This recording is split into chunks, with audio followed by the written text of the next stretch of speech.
ప్రపంచాన్ని నడిపించేది స్వార్థం. అవసరం ఆ నడకకు వేగం అందిస్తుంది. పెద్ద దేశాల ఆలోచనల్లో, అడుగుల్లో ప్రతి దాంట్లో కనిపించేది ఇలాంటి అవసరమే. ఆధిపత్యం చాటుకునేందుకు సాకులు చూపించి మరీ బల ప్రదర్శనలు చేస్తున్న దేశాలు ఉన్నాయి. వెనెజువేలా ఎపిసోడ్తో ఈ చర్చ మళ్లీ మొదలైంది. కారణం ఏది చూపించినా, ఏం చెప్పినా అసలు కారణం మాత్రం ఆధిపత్యం నిలబెట్టుకోవడమే. ఇంతకీ ఏ దేశాలు ఎలాంటి బల ప్రదర్శనలు చేస్తున్నాయి, ఎందుకు చేస్తున్నాయి? సాకులు చూపించి ఓ దేశం బల ప్రదర్శన, సాయం పేరుతో మరో దేశం ఆధిపత్యం, భద్రత కోసమే అంటూ ఇంకో దేశం యుద్ధం. చిన్న దేశాలపై బడా కంట్రీల తీరు ఇదే. అమెరికా, రష్యా, చైనాతో పాటు ఇరాన్ కూడా. ఏ దేశం ఎలాంటి ఆధిపత్యం ప్రదర్శిస్తోంది? ఎదుటివాడిని తొక్కడంలో కాదు, ఎదగనివ్వడంలోనే నిజమైన ఆధిపత్యం. ఈ మాటకు అర్థం మర్చిపోతున్నాయి బడా దేశాలు. తమ బలాన్ని ప్రదర్శించడానికి, ఆధిపత్యం చూపించడానికి చిన్న దేశాలు చితికిపోయేలా చేస్తున్నాయి. ఒక దేశానికి చెక్ పెట్టేందుకు మరో దేశం ఆధిపత్య పోరులో చిన్న దేశాలను బలి చేస్తున్నాయి. దీన్ని కవర్ చేసేందుకు రకరకాల సాకులు చూపిస్తున్నాయి. ఇప్పుడు వెనెజువేలా విషయంలో ట్రంప్ చెప్పినట్లు మదురో మీద ట్రంప్ పదే పదే డ్రగ్స్ ఆరోపణలు గుప్పించాడు. ఇది కాదు అసలు రీజన్.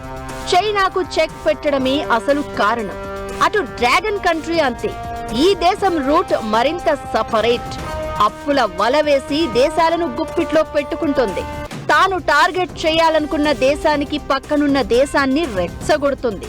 Russia, Iran, Turkiye. దాదాపు అన్ని దేశాలది ఇదే తీరు.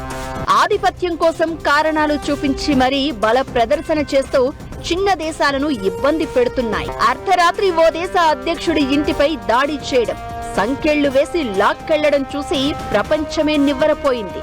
అధికారం ఉంది, బలం ఉంది అనే కారణాలతో అంతర్జాతీయ చట్టాలను తుంగలో తొక్కి మరీ వెనెజువేలా అధ్యక్షుడు మదురోను అరెస్ట్ చేసింది అమెరికా. ఆ దేశాన్ని తన గుప్పిట్లోకి తీసుకుని వ్యాపారం మొదలు పెట్టేందుకు రెడీ అయ్యింది.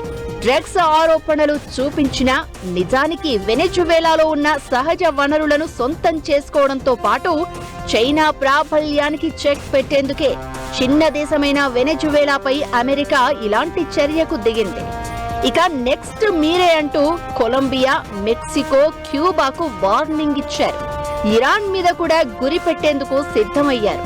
దీనంతటికీ కారణంగా చైనా, రష్యాకు చెక్ పెట్టేందుకే.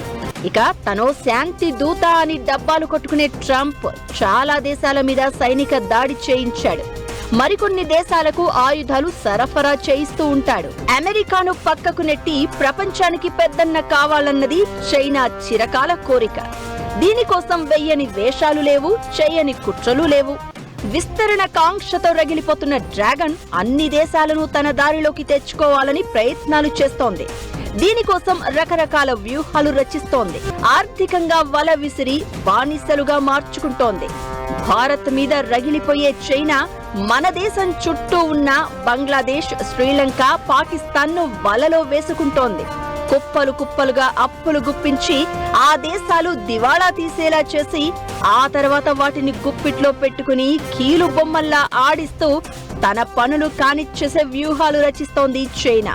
ఇకటు అమెరికా విషయంలో నువ్వా నేనా అంటూ ప్రతిసారి కాలు దువ్వుతూనే ఉంది. ఇప్పుడు తైవాన్ విషయంలో అదే చేస్తోంది. ఆ దేశాన్ని ఎట్టి పరిస్థితుల్లో స్వాధీనం చేసుకుంటామని ప్రకటించిన చైనా యుద్ధానికి సిద్ధమవుతోంది. ప్రాంతీయంగా సంఘర్షణలు క్రియేట్ చేస్తోంది.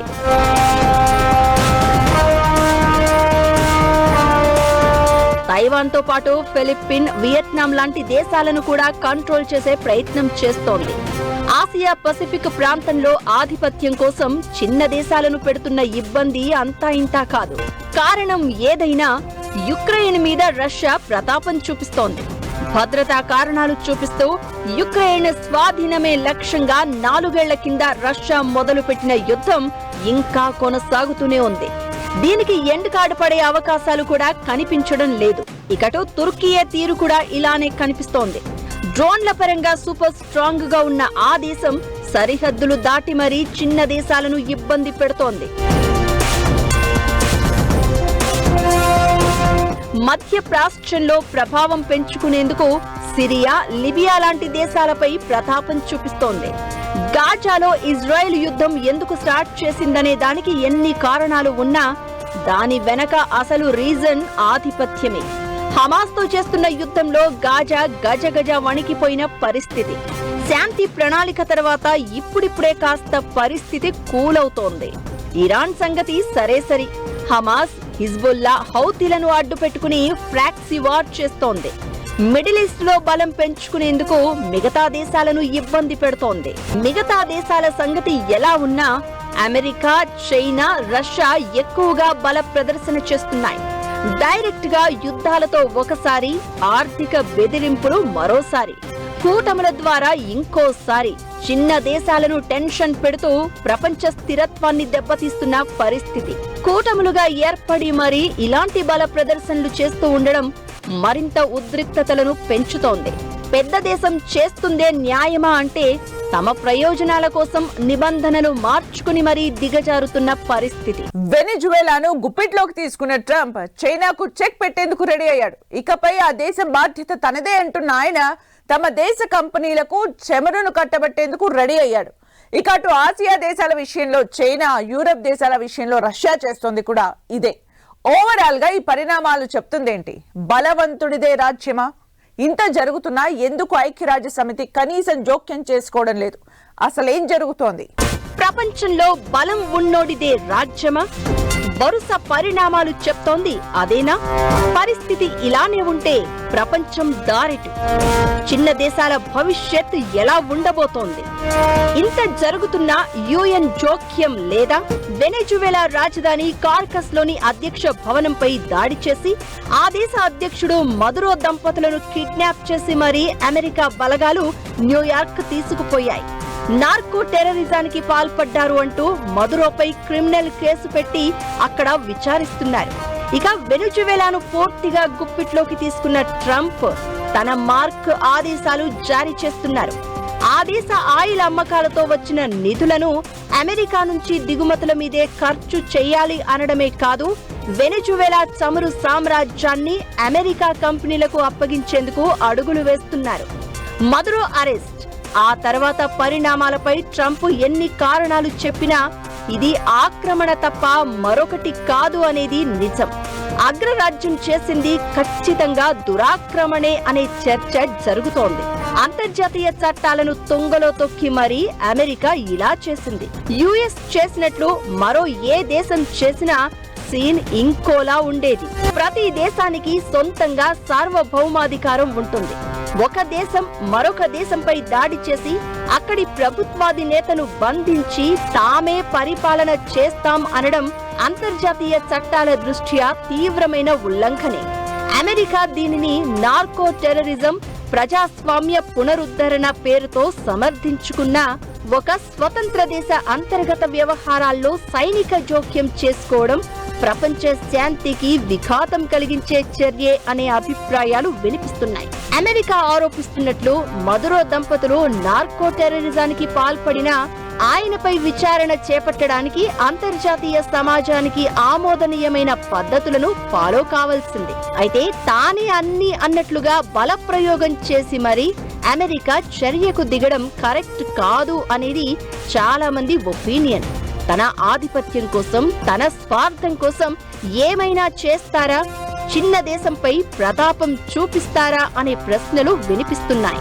ఈ మధ్య వివాదాలు వస్తే చాలు బల ప్రయోగంతోనే పరిష్కరించుకునేందుకు దేశాలు ఆసక్తి చూపిస్తున్నాయి. ఆర్మేనియాపై అజర్బైజాన్, యుక్రెయిన్ పై రష్యా దాడులకు దిగడం, ఇజ్రాయిల్, హమాస్ పరస్పరం దాడులు చేసుకోవడం దీనికి ఎగ్జాంపుల్. ఇరాన్ అణు కేంద్రాలపై అమెరికా దాడి కూడా దీని కిందకే వస్తుంది. క్లియర్ గా చెప్పాలంటే బలం ఉన్నోడి మాటే ప్రపంచం వింటుందని దేశాలన్నీ ఫీల్ అవుతున్నట్లు కనిపిస్తున్నాయి. ఇదే తీరు కొనసాగితే చిన్న దేశాలకు, సైనికంగా వీక్ గా ఉన్న దేశాలకు ఇబ్బందులు తప్పవు. అగ్రరాజ్యాలు ఇలాంటి చర్యలకు పాల్పడినప్పుడు అది ప్రపంచవ్యాప్తంగా ప్రమాదకరమైన ధోరణి సెట్ చేస్తుంది. బలవంతుడిదే రాజ్యం అనే సూత్రం అమలైతే చిన్న దేశాల ఉనికి ప్రశ్నార్థకమవుతుంది. అమెరికా, చైనా లాంటి దేశాలు చేస్తున్న ఈ పని ఇతర దేశాలకు ఆదర్శంగా కాకుండా అంతర్జాతీయ వ్యవస్థలో అస్థిరతకు దారితీసే తప్పుడు సంకేతమవుతుంది. ఇప్పుడు వెనెజువెలాపై అమెరికా చర్యను సాకుగా చూపి రేపు తైవాన్పై చైనా ఇదే తరహాలో దాడి చేస్తే అడగడానికి అమెరికాకు నైతిక హక్కు ఉండదు. యుక్రెయిన్ పై చేస్తున్న దాడిని రష్యా కూడా ఇలాంటి నియంతృత్వ నిర్మూలన రక్షణ కారణాలతోనే సమర్థించుకుంటోంది. ఇలా ఎవరికి వారు తాము చేస్తుంది కరెక్ట్ అని చెప్పేందుకు సాకులు వెతికి మరీ చూపిస్తున్నారు. ఇది చిన్న దేశాలకు, మిలిటరీ పరంగా వీక్ గా ఉన్న దేశాలకు టెన్షన్ గా మారుతోంది. ఇదే పరిస్థితులు కొనసాగితే రేపటి రోజు ఒక దేశం దురాక్రమణను మరో దేశం ఆపే పరిస్థితి లేకుండా పోతోంది. అదే జరిగితే ప్రపంచం విడిపోయి యుద్ధానికి దారి తీస్తుంది, ప్రపంచ యుద్ధంగా మారుతుంది. అయితే ఇంత జరుగుతున్నా ఐక్యరాజ్య సమితి నుంచి ఖండనలు తప్ప పెద్దగా చర్యలు కనిపించడం లేదు. ఇది మరింత ప్రమాదకరంగా మారింది.